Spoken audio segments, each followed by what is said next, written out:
नहमदुहु व नुसल्ली अला रसूलिहिल करीम। बिस्मिल्लाहिर्रहमानिर्रहीम। अल्लाहुम्मा इन्ना नस्अलुका इल्मन नाफिअम व रिज़्क़न तय्यिबन व अमलन मुतक़ब्बला। अस्सलामु अलैकुम। हर इबादत के साथ हम सिर्फ दो काम कर लें। नंबर 1 तो इबादत की तौफीक पर अल्लाह का शुक्र, और दूसरा ये कि अपनी कोताही पर इस्तग़फ़ार।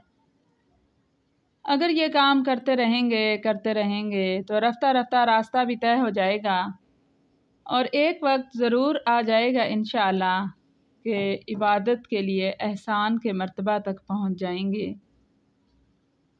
होता इस तरह है कि गफलत के साथ हम नमाज़ पढ़ी और गफलत के साथ उठकर चले गए। इस नमाज के बाद ज़रूर इस पर नज़र डालें और तसव्वुर करें कि मैंने ये 4 रकअतें किस तरह पढ़ी हैं। फिर नज़र डाल कर पहले तो अल्लाह का शुक्र अदा कर लें कि या अल्लाह, जैसे भी पढ़ी तूने तौफीक दी तो हम यहाँ तक आ गए। ऐ अल्लाह, मैं इस पर तेरा शुक्र अदा करता हूँ, और ऐ अल्लाह, आने के बाद जो आपके दरबार का हक़ था वो तो क्या अदा होता, कम से कम भी अदा ना हो सका। खुशू का आला मकाम तो ये है कि जैसा कि हदीस पाक में है, अंता अबुदुल्लाह अन्नका तरा, कि अल्लाह तबारक व ताला की इबादत ऐसे करो जैसा कि इसे देख रहे हो, और अगर नहीं भी देख रहे तो ये ख्याल कर लो कि वो तुम्हें देख रहा है। आला मकाम तो ये है कि पूरी नमाज में अल्लाह की तरफ मुतवज्जे होकर ये सोचें कि मैं अल्लाह को देख रहा हूँ या अल्लाह मुझे देख रहा है। लेकिन अदना दर्जा ये है कि जो अल्फाज हम अदा कर रहे हैं तो ध्यान इन अल्फाज की तरफ हो। हदीस पाक में है कि जब बंदा नमाज में अल्हम्दुलिल्लाह रब्बिल आलमीन कहता है तो अल्लाह जवाब देता है, हमदनी अब्दी, मेरे बंदे ने मेरी तारीफ़ की है। और जब अर्रहमान अर्रहीम कहता है तो अल्लाह फरमाता है, असना अलैया अब्दी, मेरे बंदे ने मेरी सना की। और जब मालिक यौमिद्दीन कहता है तो अल्लाह फरमाते हैं, वजदनी अब्दी, मेरे बंदे ने मेरी बुजुर्गी बयान की। और जब इय्याका नअबुदु व इय्याका नस्तईन कहता है तो अल्लाह फरमाता है कि ये मेरे और मेरे बंदे के दरमियान मामला है, वो मेरी इबादत करता है और मैं उसकी मदद करता हूँ। तो अदना खुशू का दर्जा है कि जो अल्फाज निकाल रहे हैं उनकी तरफ ध्यान हो। ये ना हो कि बस रटे रटाए जुमले दोहराएं और हमारा काम ख़त्म हो जाए। यकीन करें, अगर इन नमाज के इस तर्जमे को जहन में रख के कि अल्लाह ताला हमारे हर जुमले का जवाब दे रहा है तो कैसी ही लज्जत महसूस हो। इसकी कोशिश तो सारी ज़िंदगी करते रहना चाहिए।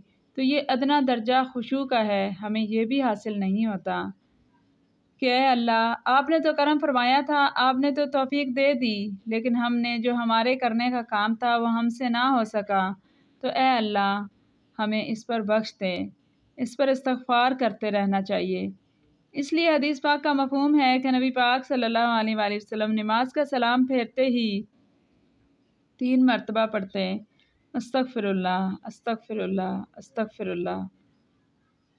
इस्तग़फ़ार तो अब गुनाह पर किया जाता है, लेकिन नबी पाक सल्लल्लाहु अलैहि वसल्लम जब भी नमाज पढ़ते थे तो इस्तग़फ़ार पढ़ते थे कि या अल्लाह, तूने तो करम किया लेकिन मुझसे हक़ अदा ना हो सका।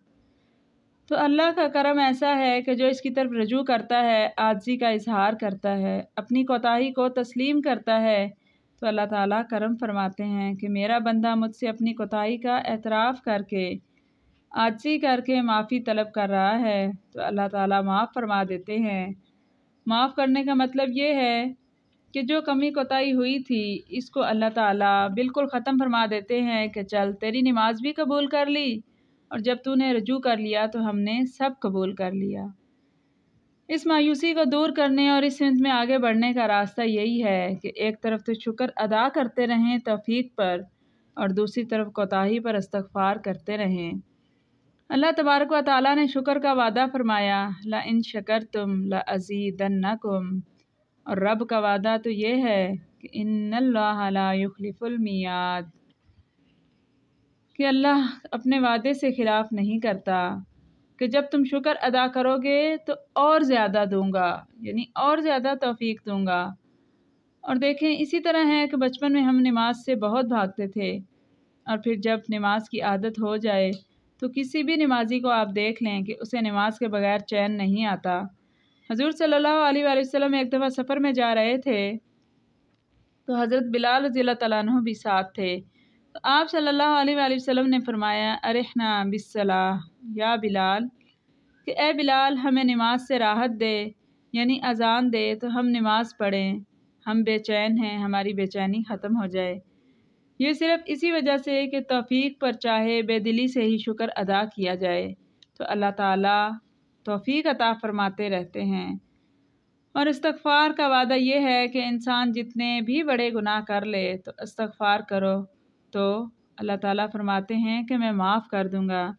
جیسے شکر پر زیادہ دینے کا وعدہ ہے، اسی طرح استغفار پر بھی وعدہ ہے کہ اے بندو جنہوں نے اپنی جان پر ظلم کیا ہے تو میری رحمت سے کبھی مایوس نہ ہونا۔